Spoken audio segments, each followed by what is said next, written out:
tentang analisis rekomendasi saham pada sektor industri barang konsumsi periode 2023. Kami memilih dua perusahaan, yaitu yang pertama perusahaan PT Unilever Indonesia Tbk. Unilever adalah perusahaan multinasional yang berkantor pusat di London, Inggris. Unilever memproduksi makanan, minuman, pembersih, dan juga perawatan tubuh. Unilever adalah produsen barang rumah tangga terbesar ketiga di dunia.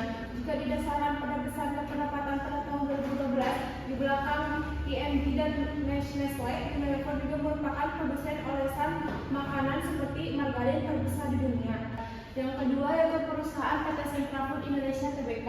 PT Central Food Indonesia Tbk adalah produsen makanan dan minuman, didirikan pada tanggal 28 Juni 2004. Perusahaan tersebut merupakan induk dari PT Kemang Food Industries, produsen daging olahan, dan PT Beverage Indonesia yang memproduksi berbagai jenis minuman. Kemfood dirintis oleh Bapak Bob Sadino pada tahun 1970-an sebelum diakuisisi oleh Central Food. Selanjutnya, analisis kinerja fundamental PT Unilever Indonesia Tbk. Yang pertama, kondisi ekonomi umum. Pertama, kita lihat kondisi ekonomi di Indonesia. Seperti yang kita tahu, pertumbuhan ekonomi yang baik biasanya mendorong peningkatan daya beli masyarakat. Dalam konteks Indonesia, beberapa tahun terakhir menunjukkan pertumbuhan ekonomi yang relatif stabil meskipun ada dampak pandemi. Saat ini ekonomi tumbuh, orang lebih mampu membeli barang konsumsi seperti produk-produk Unilever. Ini merupakan sinyal positif untuk perusahaan di sektor konsumsi karena permintaan cenderung tinggi. Dan selanjutnya, analisis kinerja fundamental PT Unilever Indonesia Tbk. Setelah melihat kondisi ekonomi umum, kita masuk ke analisis industri. PT Unilever Indonesia beroperasi di sektor barang konsumsi sehari-hari atau FMCG. Sektor ini punya karakteristik yang menarik. Biasanya produk-produk dalam industri ini dapat memiliki permintaan yang stabil karena terkait kebutuhan pokok masyarakat. Orang selalu membeli barang-barang seperti sabun, sampo, makanan, dan minuman, yang mana Unilever memiliki produk-produk di setiap kategori ini. Nah, selanjutnya, analisis fundamental dari sisi profitabilitas. Unilever memiliki margin keuntungan yang baik. Ini menunjukkan bahwa Unilever cukup efisien dalam operasionalnya. Margin laba yang tinggi artinya mereka berhasil mengendalikan biaya produksi atau biaya lainnya sehingga tetap menghasilkan keuntungan meskipun persaingan ketat. Margin laba yang baik juga memberikan ruang bagi perusahaan untuk terus berinovasi dan mengembangkan produk baru tanpa harus memangkas keuntungan secara signifikan.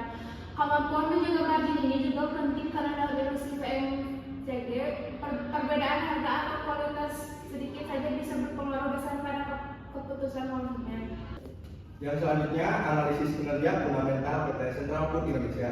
Kondisi ekonomi Indonesia berada di posisi yang relatif stabil di tengah ketidakpastian ekonomi global. Pertumbuhan ekonomi Indonesia masih cukup baik, didukung oleh konsumsi domestik yang kuat dan kebijakan pemerintah yang proaktif. Sektor konsumsi menjadi pendorong utama ekonomi mengingat populasi Indonesia yang besar dan pertumbuhan kelas menengah yang terus meningkat. Konsumsi masyarakat tak kuat terutama pada sektor-sektor seperti makanan, retail, dan transportasi. Selanjutnya, analisis teknikal PT Unilever Indonesia Tbk. Grafik saham PT Unilever Indonesia Tbk menunjukkan tren bearish yang cukup kuat dengan dominasi tekanan jual. Level support penting berada di 1.750 rupiah. Sementara resistensi kuat berada di 2.500 rupiah. Volume trading menjadi indikator kunci yang perlu diperhatikan, terutama saat harga mendekati area support atau resistensi. Harga yang terus berada di bawah moving average juga mendukung tren bearish, namun ada peluang kembalikan jika harga mampu menembus resisten. Dengan volume besar bagi investor atau trader, penting untuk mempertimbangkan sentimen pasar, analisis fundamental, dan katalis eksternal. Selanjutnya, analisis teknikal PT Central Food Indonesia Tbk. Grafik saham PT Central Food Indonesia Tbk menunjukkan pola konsolidasi horizontal setelah penurunan tajam sebelumnya, dengan level support di 115 rupiah dan resistance di 125 sampai 130 rupiah. Volume trading rendah mencerminkan kurangnya minat pasar dalam periode ini, tetapi lonjakan volume di masa depan bisa menjadi indikasi pergerakan signifikan.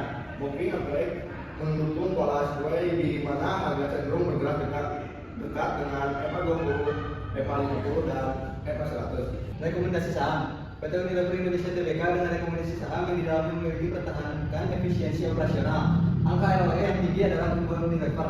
Hal ini bisa dijaga dengan terus mengendalikan biaya produksi dan memperkuat efisiensi distribusi. Fokus pada produk inovatif, tren konsumen mengarah pada produk ramah lingkungan dan berbasis kebutuhan primer. Ini adalah peluang besar untuk meningkatkan penjualan dan menjaga kepercayaan pasar. Manfaat e-commerce, dengan semakin berkembangnya belanja online, Unilever perlu memperkuat kehadiran di platform digital untuk menjangkau konsumen generasi muda. Komunikasi ke investor, dengan PBV yang rendah, perusahaan perlu meyakinkan pasar bahwa fundamental mereka kuat. Langkah ini bisa dilakukan melalui laporan keuangan yang transparan dan strategi bisnis jangka panjang yang jelas.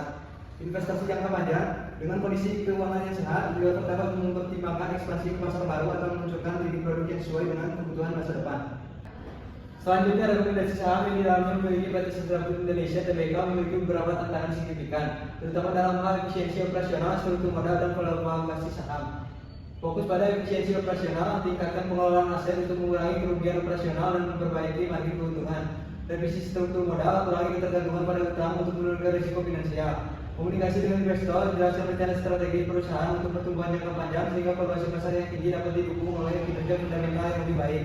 Diversifikasi pendapatan, cari peluang bisnis baru untuk meningkatkan pendapatan terutama di segmen pasar yang potensial. Dengan perbaikan menyeluruh pada aspek operasional dan finansial, PT Sentra Food Indonesia Tbk dapat meningkatkan daya saing dan menarik lebih banyak investor. Sekian dari kelompok kami. Wassalamualaikum warahmatullahi wabarakatuh.